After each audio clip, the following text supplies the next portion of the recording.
விநாயகர் சதுர்த்தியில் நீங்கள் எதை வேணுமா வச்சு கும்பிடுங்க. படத்தை வச்சு கும்பிடுங்க, வெள்ளி பிள்ளையாரை வச்சு கும்பிடுங்க, தங்க பிள்ளையாரை வச்சு கும்பிடுங்க. ஆனால் நம்ம என்ன செய்யணும், மஞ்சளில் பிடிச்சு வச்சு அதுக்கு ஒரு பொட்டு வச்சிட்டிங்கன்னா விநாயகர் வந்துடுவார். நம்ம கையால் பிடிச்சு பண்ணக்கூடிய விநாயகருக்கு வந்து பலம் அதிகம்.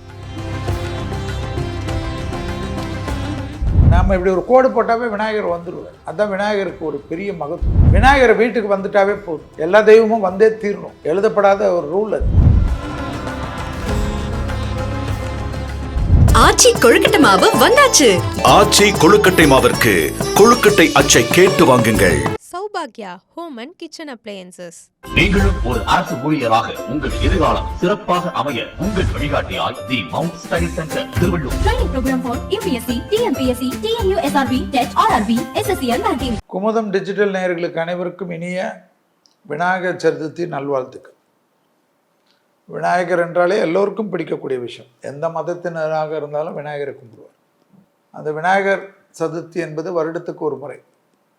அது ஆவணி மாதத்தில் வரக்கூடிய வளர்ப்பிறை சதுர்த்தி தான் விநாயகருடைய சதுர்த்தியாக, ஹாப்பி பர்த்டே டு விநாயகர் என்று சொல்லக்கூடிய நாளாக காணப்படுகிறது. அந்த சுக்லபக்ஷ சதுர்த்தி இந்த வருஷம் பார்த்திங்கன்னா 26ஆம் தேதி மதியானமே வருது. சில கோயிலெல்லாம் 26ஆம் தேதி ஈவினிங்லேருந்து சிறப்பு. ஆனால் 27 தான் வீடுகளில், 27 தான் கவர்மெண்ட் ஹாலிடேலேருந்து எல்லாமே. 27ஆம் தேதி வந்து புதன்கிழமை. புதன் பொண்ணு கிடைத்தாலும் புதன் கிடைக்காது என்ற அற்புதமான நாள். கன்னியா ராசியில் தான் விநாயகர் சதுர்த்தியும் வருகிறது. அந்த புதனுடைய ராசி தான் அது என்பதையும் ஞாபகத்தில் வைத்துக்கொள்ளும். 26 வந்து செவ்வாய்க்கிழமை உங்கள் விசேஷம். ஆனால் 27 கொண்டாடுறது தான் விசேஷம். அதில் குறிப்பாக குளிகை நேரம் புதன்கிழமையில் 10-12 கொண்டாடுறது ரொம்ப நல்லது. விநாயகர் சதுர்த்தியில் நீங்கள் எதை வேணுமா வச்சு கும்பிடுங்க. படத்தை வச்சு கும்பிடுங்க, களிமண்ணை வச்சு கும்பிடுங்க, இல்லை விநாயகர் ஸ்டாச்சு வச்சு கும்பிடுங்க, வெள்ளி பிள்ளையாரை வச்சு கும்பிடுங்க, தங்க பிள்ளையாரை வச்சு கும்பிடுங்க. அதெல்லாம் வந்து விநாயகருக்கு பிடித்தமான விஷயமாக நீங்கள் செய்வது. ஆனால் நம்ம என்ன செய்யணும், விநாயகருக்கு முதல்ல எந்த தெய்வத்தை விநாயகருக்கு நம்ம வாங்கின்னு வந்து வச்சு பூஜை பண்ணாலும் மஞ்சளில் பிடிச்சு வச்சு அதில் ஒரு குங்குமம் வச்சு, மஞ்சளை கூட தண்ணி போட்டு பண்ணாமல் சுத்தமான பன்னீர் போட்டு மஞ்சளை பிடிச்சு ஒரு சின்ன மனையில் வச்சு அதுக்கு ஒரு பொட்டு வச்சிட்டிங்கன்னா விநாயகர் வந்துடுவார். நம்ம கையால் பிடிச்சு பண்ணக்கூடிய விநாயகருக்கு வந்து பலம் அதிகம். அதுக்கப்புறம் களிமண் விநாயகர் வச்சுக்கோங்க, ஃபோட்டோ வச்சுக்கோங்க, நான் சொன்ன எல்லா விநாயகரும் வச்சுக்க. கண்டிப்பாக படையல் வைக்கணும். சக்கரை பொங்கல், சாப்பாடு, சாம்பார் இதெல்லாம் படையல் மாதிரி ரெடி பண்ணி பழங்கள் வைக்கிறது. ஏன்னா விநாயகர்னாவே யானை இல்லை, பழங்கள் ரொம்ப முக்கியம். கரும்பு வைக்கிறது, விநாயகருக்கு பிடித்த மாலையெல்லாம் வைக்கிறது, அருகம்புல் வைக்கிறது. பூஜை முடித்தோடனே நம்மளால் முடியும்னா பக்கத்தில் பசுமாடு இருக்குன்னா பசுமாடுக்கு போய் வைங்க. ஃபஸ்ட்டு ஒரு நல்ல சாப்பாடு போட்டால் பசுமாடு ஜம்முன்னு வாழை இலையோடு சாப்பிடும். சாப்பிட்ட பிறகு நம்ம வீட்டில் இருக்கிறவங்க சாப்பிட்டு பாருங்கள், ஒரு வருஷத்தில் உங்களுக்கு டெவலப்மெண்ட் தெரியும். அதெல்லாம் சாதாரண சூட்சமம் தான். விநாயகரே சாப்பிட்டதுக்கு உடைய பலன் அது. அந்த உங்கள் வீடை சுற்றி, ஏதாவது உங்கள் வீடை சுற்றி பெரிய கோயில்கள் யானைகள்லாம் இருக்குதுன்னு வச்சுக்கோங்க. அந்த யானைகளுக்கு வேண்டிய உணவுகளை வாங்கி அன்றைக்கே சாப்பிட்ற மாதிரி கொடுக்காதீங்க. ரொம்ப எல்லாரும் போய் கொடுத்தீங்கன்னா யானைக்கு லூஸ் மோஷன் தான் வரும். ஸோ நிறைய நாள் கெட்டு போகாத அந்த பாகன்கிட்ட கேட்டிங்கன்னா என்னென்ன உணவுன்னு சொல்லுவாங்க. பணமாக கொடுக்குறது பாகனுக்கு எவ்வளோ வேணுமா கொடுங்க சந்தோஷமாக. ஆனால் பொருள் வாங்கி கொடுங்க யானைக்கு. இது வந்து ரொம்ப நல்லாயிருக்கும். நிறைய விஷயம் நல்லாயிருக்கும். மேஷன்னா என்ன, செவ்வாய் தான் அதிபதி. செவ்வாய் தான் அதிபதி. அப்போ என்ன பண்ணணும், களிமண் விநாயகர் வந்து உங்களுக்கு ரொம்ப விசேஷம்னு ஃபிக்ஸ் பண்ணிக்கணும். மேஷமோ விருட்சகமோ. ஏன்னா இவங்க 2 பேருக்கும் வந்து செவ்வாய் தான். ரிஷபமும் துலா ராசிக்காரங்களுக்கு என்ன இருக்குது, சுக்கிரன் தான் அதிபதி. எந்த விநாயகர் படம் வச்சாலும் எது வச்சாலும் வெள்ளையில் ஒரு சின்ன பட்டு வஸ்திரம் வாங்கி வைக்கிறது, பட்டு வேஷ்டி, பட்டு துண்டு, ஏதாவது உங்களுக்கு அப்புறமா யூஸ் ஆகும்ல, அது அற்புதமாக யூஸ் ஆகும். இல்லைன்னா பட்டு கலரில் எந்த கலர் வேணுமோ போடுங்க, ஆனால் பட்டு வஸ்திரம் ஒன்று வைங்க. அதே போல் மிதுனம், கன்னி, இவங்க யார்? புதன் அதிபதி.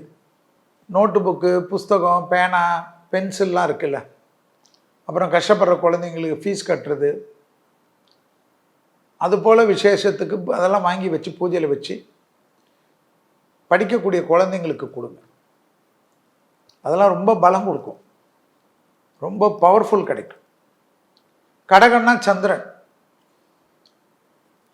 சந்திரனுக்கும் விநாயகருக்கும் ஏற்கனவே கொஞ்சம் 7ஆம் பொருத்தம் உண்டு, அதை ஞாபகத்தில் வச்சுக்கணும். அன்னைக்கு கண்டிப்பாக நைட்டு வானத்தை பார்த்துடணும். யார்? கடகராசிக்காரர். சந்திரன் வரக்கூடிய இடம் வானம் தானே, பார்த்துறது ரொம்ப நல்லது.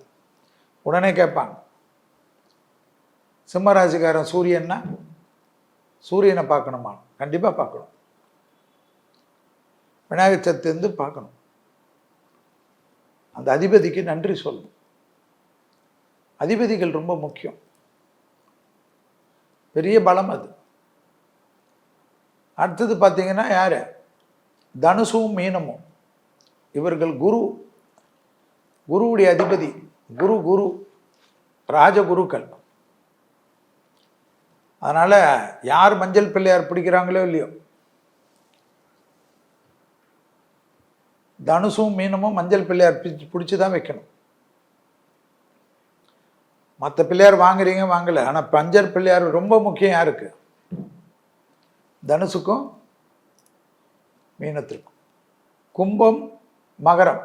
மகரமும் கும்பமும் யார்? சனி அதிபதி. ரொம்ப முக்கியமானவங்க. சனி தான் உங்களுக்கு ரூலர். 26ஆம் தேதியே 26ஆம் தேதியும் செவ்வாய்க்கிழமை மத்தியானமே விநாயகர் சதுர்த்தி வந்துடுதுல்ல. பக்கத்தில் இருக்கிற விநாயகர் கோயிலுக்கு நல்லெண்ணையும் சீக்காவும் வாங்கி கொடுத்துருங்க. அபிஷேகத்துக்கு நல்லெண்ணையும் சீக்காவும் வாங்கி கொடுத்துருங்க. ரொம்ப அற்புதமாக ஏற்படும். இதெல்லாம் ஈஸி, சிம்பிள் லாஜிக். செஞ்சு பாருங்க. படையலிட்டு பசுமாடுக்கு சாப்பாடு கொடுக்குறது, நம்ம சாப்பிட்ற சாப்பாடே அப்படியே வச்சு கொடுக்கணும். கூட வாழைப்பழம்லாம் வச்சு கொடுக்கும், காய்கறிகள்லாம் வச்சு கொடுங்க பசுமாடு. பூஜை நம்ம சொல்கிறோம்ல 10:12 குளிகை நேரம். குளிகை நேரத்தில் டப்புன்னு முடிச்சிருங்க. விநாயகர் எப்போ வேணுமோ வாங்கி வச்சுருங்க, ஆனால் குளிகை நேரத்தில் பூஜை ஜம்முன்னு பண்ணுங்க. பண்ணிவிட்டு பசுமாடுகளுக்கு படையல் கொடுக்க முடிகிறது ரொம்ப விசேஷம். ட்ரை பண்ணி பாருங்கள். நான் ஃபாரினில் இருக்கேன், என்ன செய்ய முடியாதுன்னா உங்கள் வீட்டில் யாராவது இங்கே இருக்கிறவங்க மனுஷங்க கிட்ட சொல்லி செய்ய சொல்லு.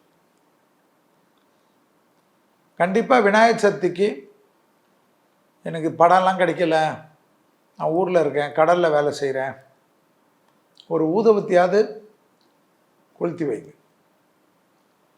மஞ்சள் அப்படி வச்சாவே வந்துடும் விநாயகர். சாணி அப்படி பிடிச்சி வச்சா அதுதான் விநாயகர். பசுஞ்சாணியாக இருக்கணும். இதுதான் அதனோட மகிமை. நாம் இப்படி ஒரு கோடு போட்டாவே விநாயகர் வந்துடுவார். பார்த்தீங்கன்னா அப்படியே விநாயகர் வருவார். அதுதான் விநாயகருக்கு ஒரு பெரிய மகத்துவம். கண்டிப்பாக விநாயகர் சதுர்த்தி அன்னைக்கு காலையில் எழுந்த உடனே குளிச்சிருங்க.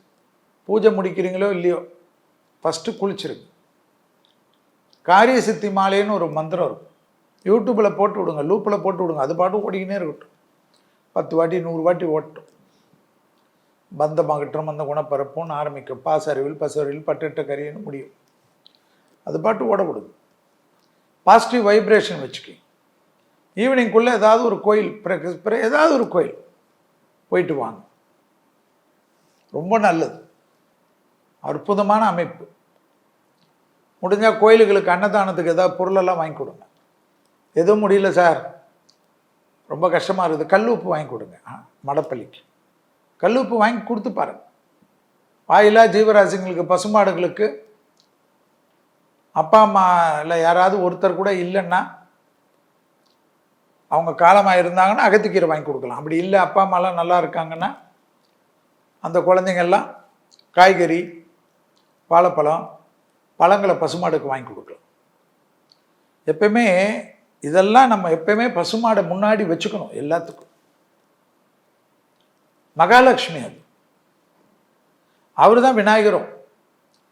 மகாலட்சுமி, விஷ்ணு எல்லாமே பசுமாடுக்குள்ளே இருக்கும். அத்தனை தேவர்களும் பசுமாடில் இருக்கிறாங்கன்னு ஐதீகம். அதனால தான் பசுமாடு பசுமாடுன்னு செல்வி எப்பயுமே சொல்லிட்டு இருக்கு. சிம்பிளாக ஜாலியாக விநாயகர் சதுர்த்தியை கொண்டாடுங்க. அடுத்த பண்டிகைலாம் நம்ம கொண்டாடலனாலும் பரவாயில்ல, விநாயகர் வீட்டுக்கு வந்துட்டாவே போதும். எல்லா தெய்வமும் வந்தே தீரணும், எழுதப்படாத ஒரு ரூல் அது, அத்தாரிட்டி. ஸோ விநாயகரை சந்தோஷமாக ஆவணி மாதம் அவருடைய பர்த்டேக்கு சந்தோஷமாக நீங்களும் கொண்டாடுங்கள். உங்களை சுற்றி இருப்பவர்களை மகிழ்வியுங்கள், இல்லாதவர்களுக்கு உதவி செய்யுங்கள். நம்ம விநாயகர் சதுர்த்தினா நம்ம பூஜை முடிச்சுட்டு நம்ம தான் பண்ணணும்லாம் கிடையாது. நம்மக்கிட்ட வேலை செய்கிறவங்க எல்லாருக்கும் கூட சந்தோஷமாக சாப்பாடு பாயசம்லாம் போடுங்க. துணிமணி கூட எடுத்து கொடுங்க. தீபாவளிக்கு எடுத்து கொடுக்குற மாதிரி தான் விநாயகர் சதுர்த்தி. விநாயகர் சதுர்த்தியில் கூட உங்களால் வசதி இருந்தால் மளிகை சாமான்லாம் வீட்டுக்கு வாங்கி போடுங்க. வெள்ளி காசு வாங்குறது, தங்க காசு வாங்குறது, வைரத்தில் தான் நகை வாங்குறது எல்லாம் வாங்கலாம். அட்சய திருதியை மட்டும்தான் நினைக்காது. விநாயகர் சதுர்த்தி ரொம்ப விசேஷம். லேடிஸ்க்கு பின்ன எப்படி இப்படியெல்லாம் தான் வாங்கினா தான் சேர்க்க முடியும். அதே போல் தான் நவராத்திரியில் எல்லா நாளும் இது மாதிரி பொருளெல்லாம் வாங்கலாம்.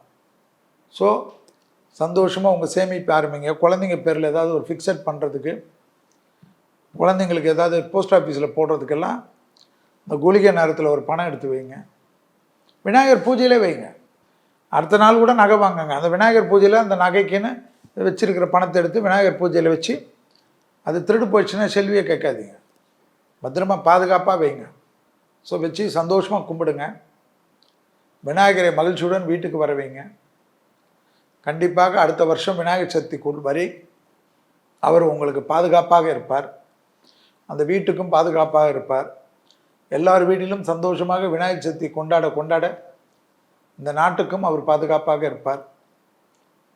நிறைய பிரச்சனைகள் உள்ள காலகட்டம் கிரகத்தில், இயற்கையாலும் செயற்கையாலும் விஷ ஜந்துக்களாலும் நோய்களாலும் விஷம் என்ன கொண்ட மனிதர்களாலும் அக்கம் பக்க நாடுகளெல்லாம் பிரச்சனை இருக்கக்கூடிய காலகட்டத்தில் மனதார எல்லா மதத்தினரும் கொண்டாடக்கூடிய ஒரு அற்புதமான விழா விநாயகர் சதுர்த்தி.